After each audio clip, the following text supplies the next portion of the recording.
Thank you to my patrons. Your generosity and commitment to my work is astonishing. I sincerely appreciate it. Life on this earth, with all its mystery and beauty and pain, is then to be lived far more intensely. We stumble, we get up, we're sad, confident, insecure, feel loneliness and joy and love. There's nothing more, but I want nothing more. Christopher Hitchens wrote, in one sense, his own memento mori and thought clearly about his death many months before it came. He talked candidly about cancer, making him sober and objective. This week, it finally killed him. Christopher Hitchens' death from cancer at the age of 62 has ended his reign as perhaps the most articulate and contrarian intellectual of his generation. As vibrant on the page as he was at the bar. That's how Vanity Fair magazine put it. Hitch, as he was called by his friends on either side of the Atlantic, was both unpredictable and unafraid of offending anyone. And he did. Christopher Hitchens has passed away at the age of 62. He was diagnosed with esophageal cancer back in 2010, and he passed away as a result of that. So everyone is talking about his death today, and of course there are op-eds everywhere about it. Christopher Hitchens, iconoclastic journalist and author, has passed away of complications from esophageal cancer. Hitchens, who authored nearly 20 books, including God Is Not Great, How Religion Poisons Everything, and Hitch 22, a memoir, was a contributing editor at Vanity Fair and The Atlantic, and a columnist at Slate magazine. In an interview with Atlantic colleague Jeffrey Goldberg following his cancer diagnosis, Hitchens remained a steadfast atheist, allowing that any deathbed conversion to religion would be disingenuous. But a supporter of the Iraq. So you got your ups and you got your downs. He was maddening on the Iraq war. I can't guarantee that so insistent that he got me to actually.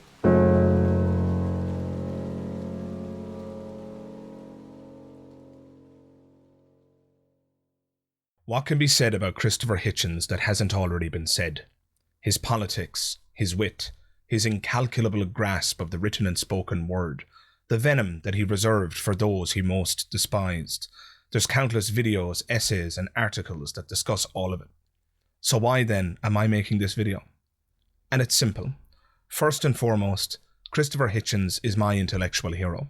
His crusade against, as he put it, the parties of God is responsible in large part for my deconversion. I think it will one day be admitted with shame that it might have been in error to say that AIDS is bad as a disease, very bad, but not quite as bad as condoms are bad, or not as immoral in the same way.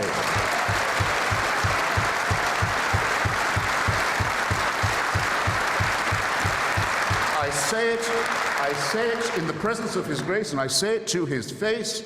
The preachings of his church are responsible for the death and suffering and misery of millions of his brother and sister Africans, and he should apologize for it. He should show some shame. Hitchens' merciless debate style and outstanding articulacy, to say nothing of his depth of historical and political reference, combined to make a powerful elixir, a potion that I couldn't resist. To tell a child, you go to this church, which means you'll go to heaven, but your little playmates don't go to that church, and therefore will go to hell, seems to me to be an unpleasant thing to be saying. But yes, that is. Maybe I'm in a minority then. That could be an unpleasant thing, but how do you... Actually, an evil thing to be saying. Let's call it evil, Christopher. That's something that only a religious person would dream of saying. Let's call it evil. Where does evil come from? Religion.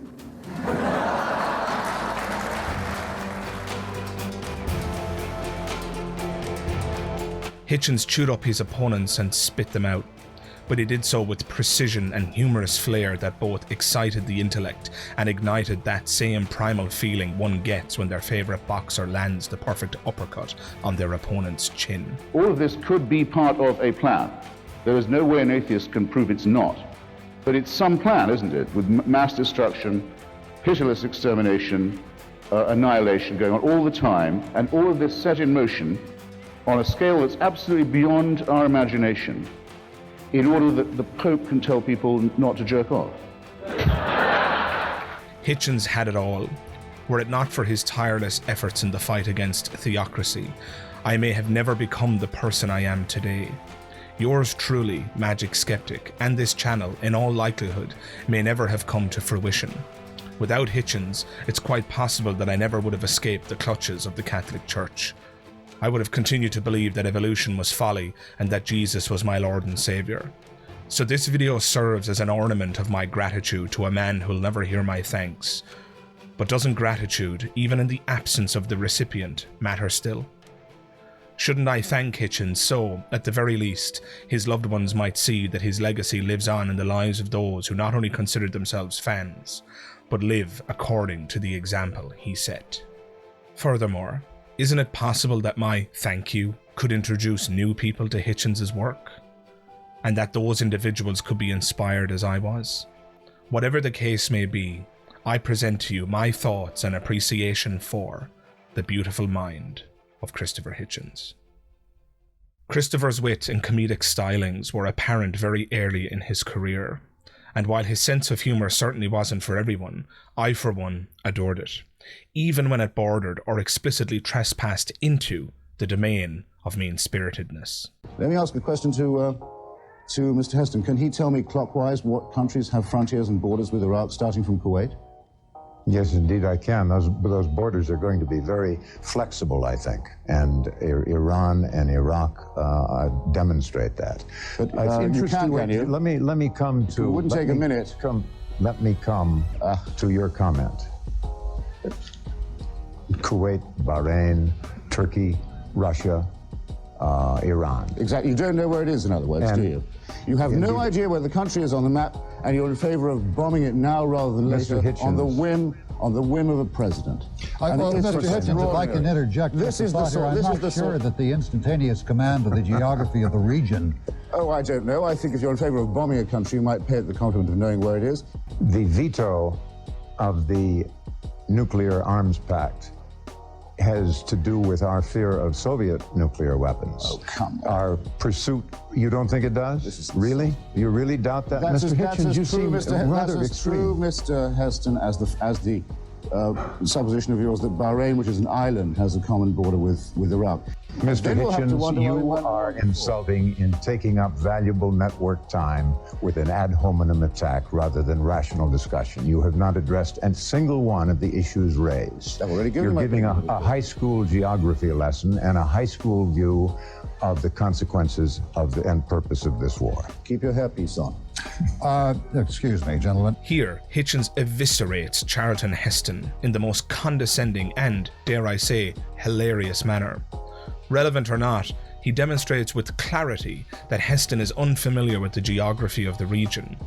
And as if that wasn't enough, he goes on to say, keep your hairpiece on. Sure, quipping about a hairpiece is mean and unpleasant, but I'd be lying to you if I didn't admit to keeling over with laughter when I first heard it. Perhaps I'm just a mean-spirited individual myself, but I digress. Moments like this one were a common occurrence when Hitchens frequented the political and entertainment talk show circuit. It was impossible to predict what he'd say next. The reason the questions come to me, all of them so far, is not just because of my sexual charisma. He cared not about conversational etiquette or social taboos. He said things that made many comedians at the time look bland by comparison. What you've got here is one of the most gruesome movies ever put on the screen. I mean, there are horror movies like this that kids go to on Friday night in the spirit of play, you know, and they know it's completely stylized and they don't take it seriously. This is done with a kind of grim, relentless realism. He's flogged and flayed for 10 or 12 minutes at a time in close-up, in slow motion, with all the resources, of cinema, including the music that you heard in the clip behind it. And I'll be damned, literally, I suppose, if there's any spiritual meaning in that. How come you're undermining my call for a boycott, I'm afraid, Mr. Genby. I was hoping to keep people away, and now you're encouraging all the sickos to flock into the movie. But you're quite right in what you say.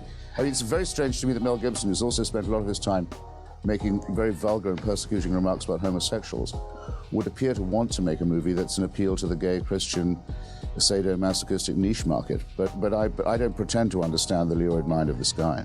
Yet, at no point could he be accused of inarticulacy or vacuity. Ever the orator, and ever the cunning linguist, his verbal assault never strayed from the target, his wit never far behind. To be an atheist, you have to believe that it is possible, which I think is a far greater leap of faith. That's something that can be created out of nothing. When you look at the majesty and sophistication and the intricacy of the universe that we do know and comprehend, You have to believe that somehow that this energy could have existed on its own, and I do not believe that to me is a leap of faith. You give me the awful impression, I hate to have to say it, of someone who hasn't read any of the arguments against your position ever. I've read all the arguments. I don't see how you can be saying this when look. You want your God to take responsibility for the huge number of collapsing stars and imploding galaxies and destroyed universes and failed solar systems that have left us in this tiny corner on the one planet in this petty solar system that can support life some of the time on some of its surface. And you want a creator who's filled this Earth with species since life began, 99% of which are now extinct already. And this is some design, isn't it? In my personal opinion, it was Hitchens' encounter with God that bore the most comedic fruit. Christopher, have you ever prayed? Once for a hard-on.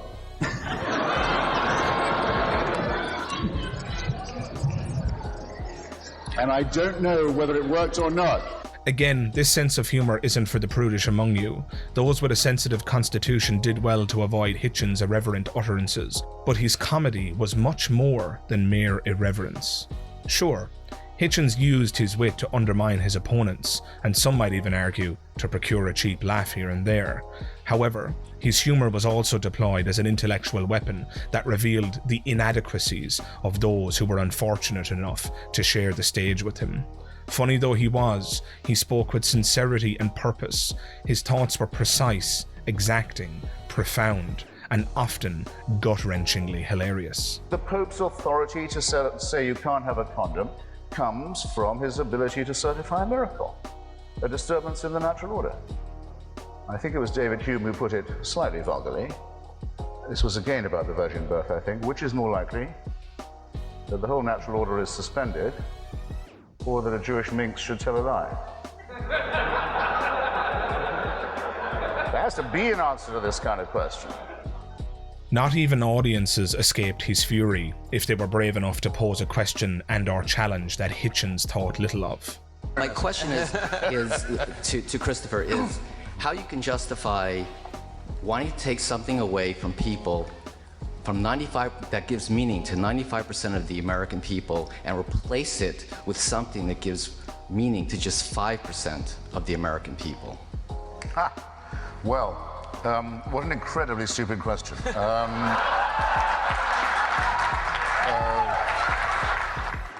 With all that said, the most stunning thing to me is how Hitchens' flair for comedy and his ability to articulate himself with style and precision never faltered, not even after his cancer diagnosis in 2010. In fact, it was this very subject that led to some of the best and my personal favourite comedic moments from a career that's filled with them. In one of the final few interviews that he ever gave, Hitchens riffed on the natural and allegedly supernatural causes of the esophageal cancer that he knew would ultimately kill him. And there will be people, and they won't say it to your face perhaps, but well, he smoked a lot, he drank a lot. Yes, well that's exactly what's demystifying about it. I mean, there are also people who say, it's God's curse on me that I should have it near my throat because that was the organ of blasphemy which I used for so many years. And I thought, well, I've used many other organs to blaspheme as well if it comes to that. All I can say is that if I ever find myself in Hitchens' position, I hope that I can summon even 1/10 of the tenacity, courage, wisdom, and resilience that's on display here. Is it any wonder that Hitchens was and continues to be a hero that atheists and free thinkers such as myself look up to? Humour aside, any video essay on Christopher Hitchens would be incomplete without mention of the man's crusade against organised religion. I think it's fair to say that it is in this domain that Hitchens' popularity saw a meteoric rise, and for good reason. As I inferred earlier, while hilarious, there was much more to Hitchens than cheap laughs and witty ad hominem attacks. His stand against theocracy and religious bigotry was sensational and profound in equal measure.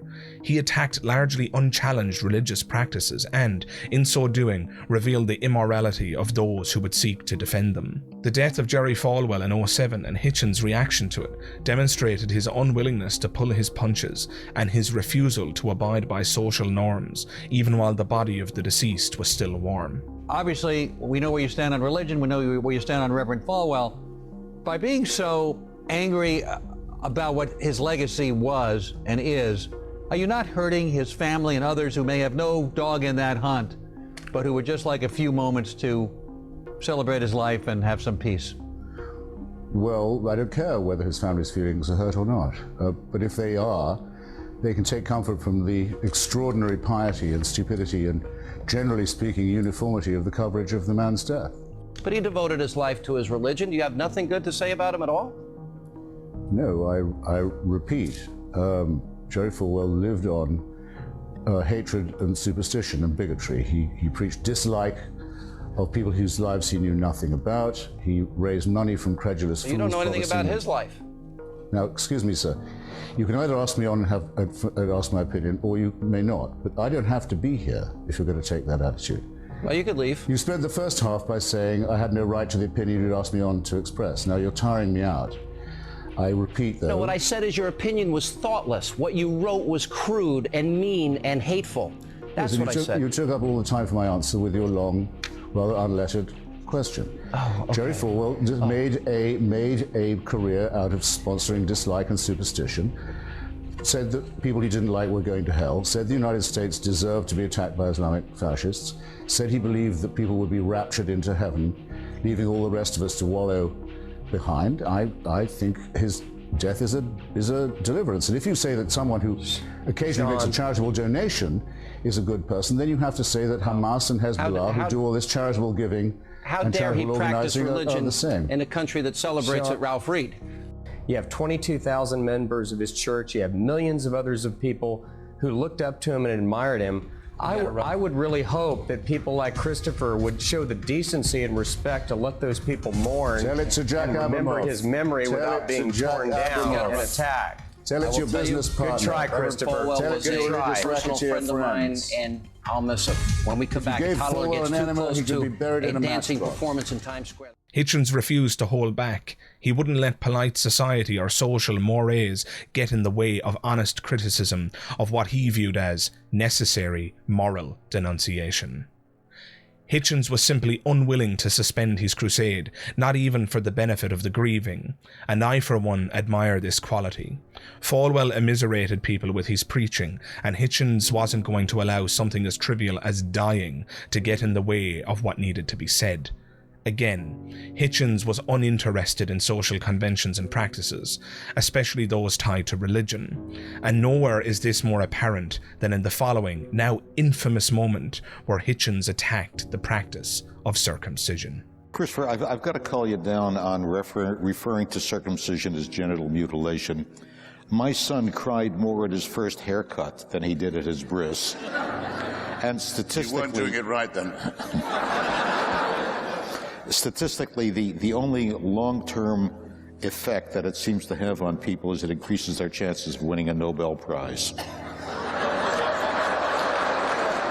I can't find the compulsory mutilation of the genitals of children a subject for humor in that way, or flippancy in that way.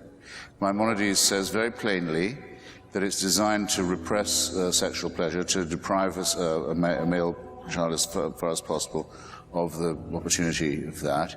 The full excision, not just the snip or the full mandatory covenant is fantastically painful, leads to trauma, leads to the dulling of the sexual relationship, and can be in itself life-threatening at that moment. We have the records, I can show them to you, of hundreds and hundreds and hundreds in the United States, boy babies who've died or had life-threatening infections as a result of this disgusting practice. That a person as humane as yourself can sit here and think of that as a fit subject for humor shows what I mean. Religion makes morally normal people say and do disgusting and wicked things, and you've just proved my point for me.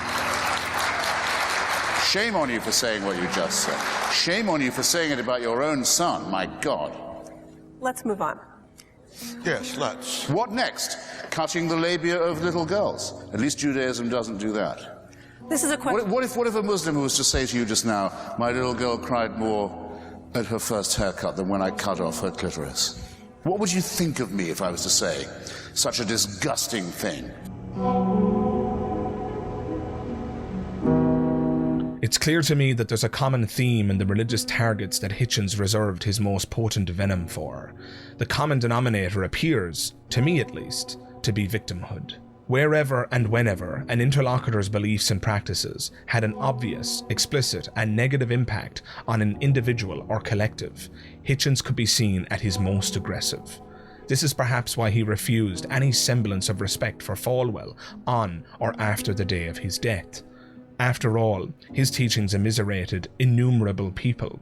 This perhaps explains why he reacted so negatively to the rabbi who quipped about circumcision, a quip which made light of the mutilation of innocent babies, as Hitchens put it.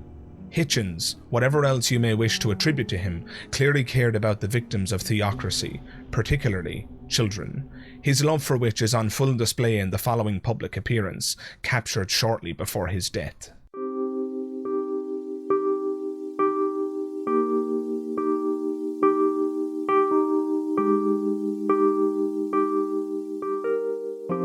Yeah, there's an author called Robert Graves who wouldn't be far out of her reach, I don't think.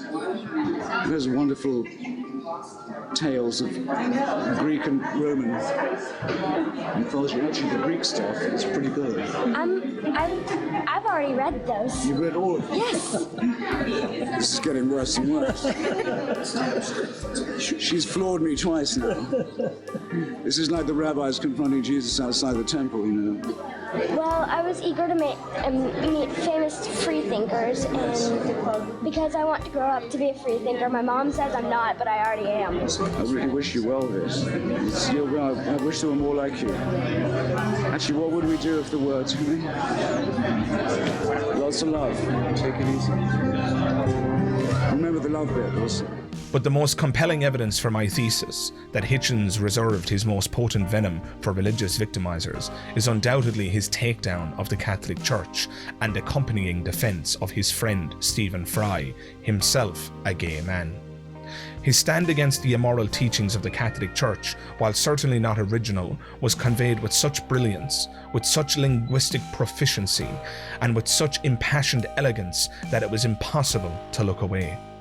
And here again, his sophisticated, witty, and venomous attack of those who have and continue to immiserate others in the name of the Church is on full display. For condemning my friend Stephen Fry, for his nature, for saying you couldn't be a member of our church, you're born in sin.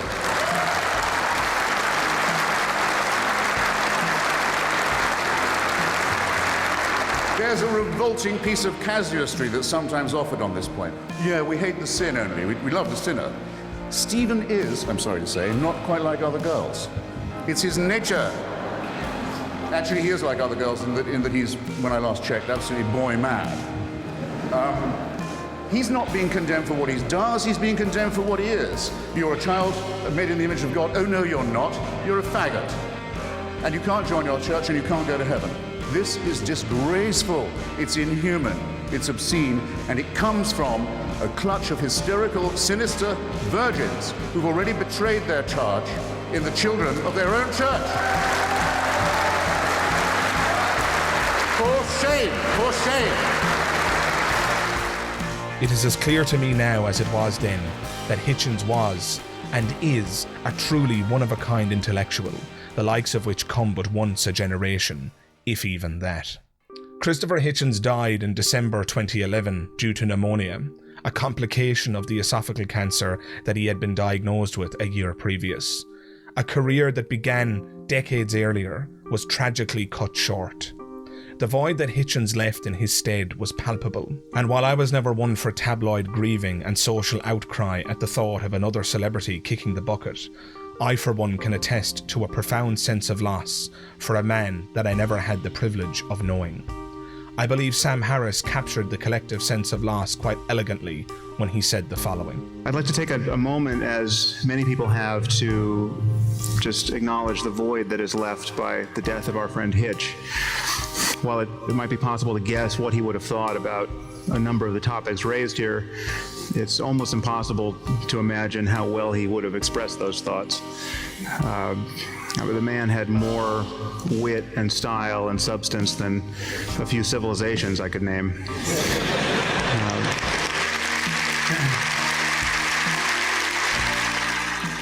So in closing, I find it difficult to overstate the brilliance of this man. His wit and comedic style brought audiences to tears, so much so that a passerby would be forgiven for assuming that a seasoned comedian had come to town. Those who ask confessions from other people should be willing to make oneself. I am obsessed with sex. Ever since I discovered that my God-given male member was going to give me no peace, I decided to give it no rest in return. Seems fair to me. His venom and refusal to abide by social and conventional norms made him unpredictable and breathtaking to watch. Christopher, I'm not sure if you believe in heaven, but if you do you think Jerry Falwell is in it? No, and I think it's a pity there isn't a hell for him to go to. What is it about him that brings up such vitriol?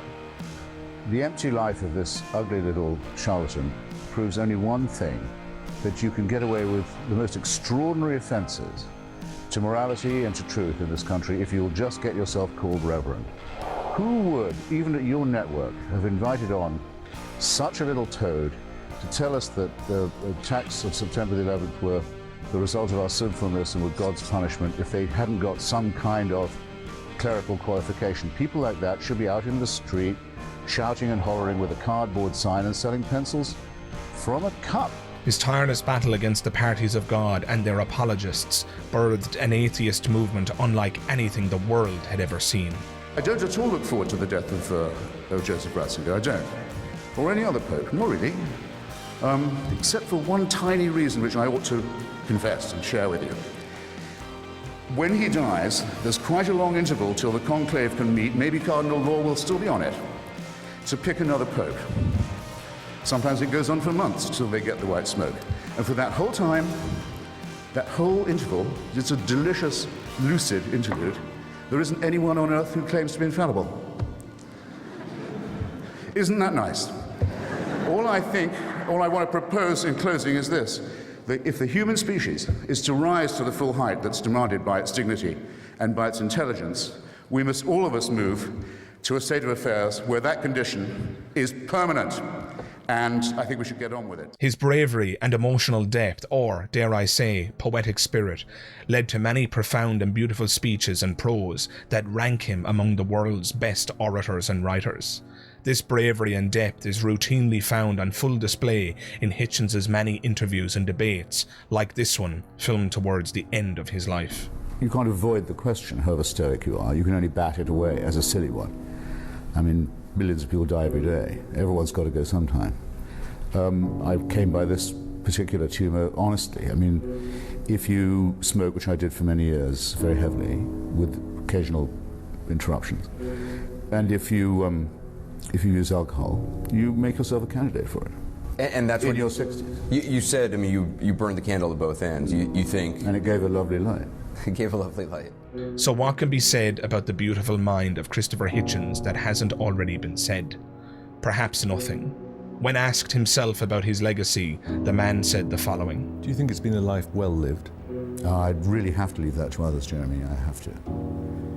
I'm encouraged, I'll say this much, I've been encouraged in the last few months by some extraordinarily generous letters, including, these are the ones I take most to heart, from people I've never met or don't know. If they say that what I've written or done or said means anything to them, then I'm happy to take it at face value for once. I'll take that. And yes, it cheers me up. And I hope it isn't written with the intention of doing so, though I must allow for it possibly being for that reason. Well, Mr. Hitchens, and I'm saddened to acknowledge that I'll never get to tell you this myself, but you can rest assured that your work has had a profound impact on me and others. This video essay has not been produced with the intention to falsely flatter an individual for whom I'm sympathetic. Far from it. Yours was a beautiful mind, the likes of which the world is worse off for having lost. However, and on balance, the reality is that the world is far better off for ever having known you in the first place. Mockery of religion is one of the most essential things, because to demystify supposedly holy texts that are dictated by God and show that they are man-made, what you have to show their internal inconsistencies and absurdities. And one of the beginnings of human emancipation is the ability to laugh at authority. It's an indispensable thing. People can call it blasphemy if they like, but if they call it that, they have to assume that there's something to be blasphemed, some divine word. Well, I don't accept the premise.